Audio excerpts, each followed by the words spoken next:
Bem, nós vamos iniciar falando sobre os fundamentos e as sentenças estrangeiras em uma forma mais branda. Os fundamentos, a gente trouxe a ideia de Dellomo, que diz que a recepção pela ordem jurídica interna da eficácia da sentença estrangeira deu origem a várias teorias que buscam fundamentar essa prática. Que teorias são essas? A Cominta Gentium, ou cortesia internacional, derivada dos holandeses do século XVIII, a comunidade de direitos emprestada de Savigny e a dos direitos adquiridos. Bem, nos termos das sentenças e documentos homologatórios, será mais explicitado à frente. Temos a carta rogatória. Ela é considerada um meio clássico de obtenção de cooperação jurídica internacional de uma autoridade estrangeira, já que é um documento de pedido de auxílio oriundo de um juízo rogante a outro, para que haja cumprimento. Em questões de decisões não homologáveis, nós temos citações, avaliações, exames de livros, vistorias, oitivas de testemunhas e interrogatórios. Estas não são consideradas homologáveis, pois não são sentenças estrangeiras definitivas. Na norma brasileira, nós temos o artigo 960, que diz que a homologação de decisão estrangeira será requerida por ação de homologação de decisão estrangeira, salvo haja disposição em sentido contrário. E no artigo 961, a decisão estrangeira somente terá eficácia no Brasil após a homologação desta ou a concessão do exequatur às cartas rogatórias. Bem, vou deixar agora a palavra com a minha amiga Ana Clarissa, que vai explicitar um pouco mais desse assunto. Prosseguindo com a temática, é importante ressaltar que, segundo Delhomme, a homologação se entende como o ato que torna a sentença estrangeira exequível na ordem jurídica interna. Portanto, é a homologação que vai permitir a execução em um país da decisão proveniente de órgão judiciário de outro país. E a palavra exequatur é uma expressão latina que significa execute-se, cumpre-se. Aqui no Brasil ela é geralmente empregada como admissão para a carta rogatória, embora muitos autores estrangeiros usem essa expressão exequatur para a aceitação da sentença. Mas aqui no Brasil, em princípio, os doutrinadores preferem referir-se à homologação ou ao reconhecimento como caminho para a exequibilidade da sentença estrangeira. E esse reconhecimento da sentença estrangeira é uma prerrogativa do Estado brasileiro, não havendo, portanto, uma obrigatoriedade dessa aceitação. O que deve ser enfatizado, claro, é que, sem essa homologação, a decisão estrangeira não pode ser executada no Brasil. E, continuando, segundo Delhomme, são passíveis de homologação no ordenamento jurídico nacional os acórdãos, as sentenças cíveis, comerciais, penais, trabalhistas, assim como decisões de órgãos judicantes de outros poderes, como, por exemplo, do poder executivo, como os divórcios concedidos pelos prefeitos das cidades japonesas, decisões do poder legislativo, como o Parlamento do Canadá, ou até mesmo de autoridades religiosas, desde que essas decisões constituem-se como sentença no seu sentido material. Elas podem ser homologadas. E o método mais utilizado para reconhecimento de sentença estrangeira é a delibação. Inclusive, se trata do método adotado pelo Brasil. Nele, a homologação ocorre mediante a verificação de pressupostos estabelecidos pela ordem jurídica aqui do Brasil. Destina-se, portanto, a analisar se a sentença estrangeira está em conformidade apenas em relação à sua forma, sem adentrar no mérito. São examinados os requisitos externos, as formalidades e os seus pressupostos. Tudo isso para verificar se está realmente coerente com os parâmetros do direito interno do país em que a decisão vai ser cumprida. E no plano constitucional, a Constituição de 88 centralizou a competência para a homologação das sentenças estrangeiras no órgão de cúpula do Poder Judiciário, ou seja, à época, no STF. No entanto, com a promulgação da emenda 45 de 2004, essa competência ela foi transferida para o STJ, passando a Constituição a vigorar com a seguinte redação: compete ao Superior Tribunal de Justiça processar e julgar ordinariamente a homologação de sentenças estrangeiras e a concessão de exequatur às cartas rogatórias. E a disciplina também ela pode ser observada hoje no regimento interno do Superior Tribunal de Justiça.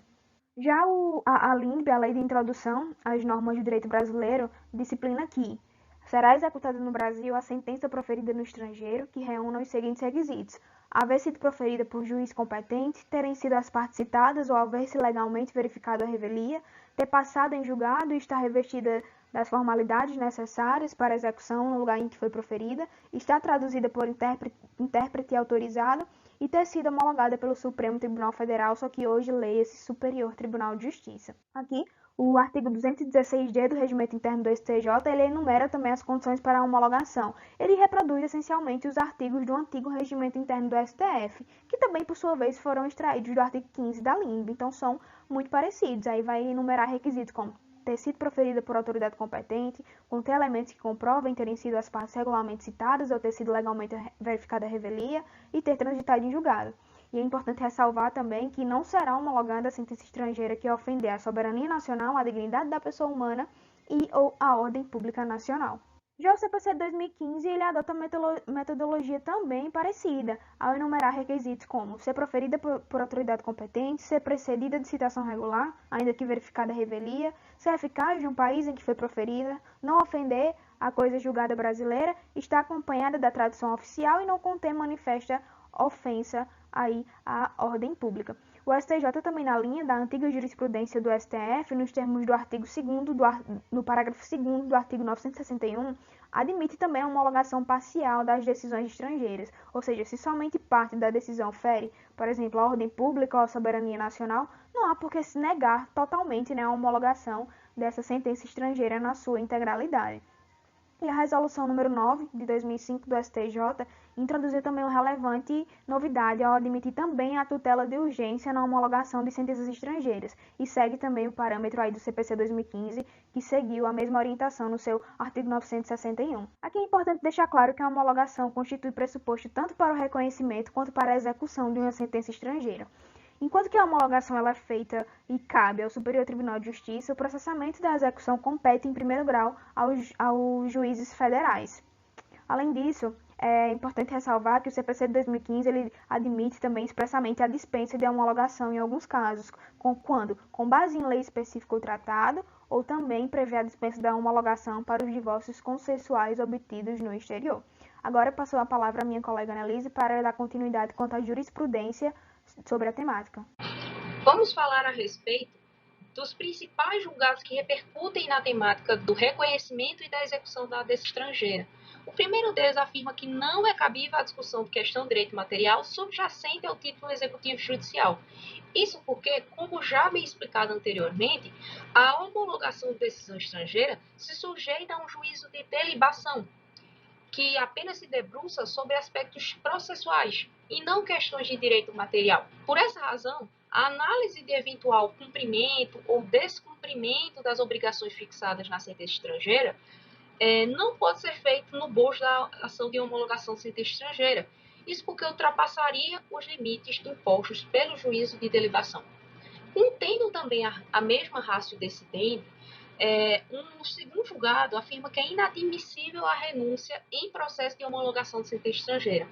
Ora, a renúncia nada mais é do que a abdicação pelo autor do seu direito material. Isso não integra a ação de homologação. Outro julgado interessante do STJ afirma que em sede de homologação de decisão estrangeira aplica-se a norma do parágrafo 8º do artigo 85 do CPC, fixando-se os honorários advocatícios por equidade.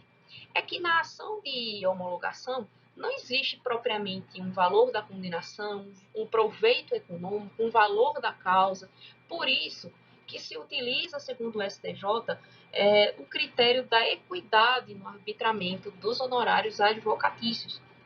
Contudo, vale consignar que se a ação estrangeira a ser homologada no Brasil tiver alguma questão de cunho patrimonial, tiver um valor da causa, esse valor da causa deve ser utilizado como critério, como parâmetro para a fixação desses honorários por equidade. Outro julgado interessante aduz que é possível a homologação parcial de sentença estrangeira.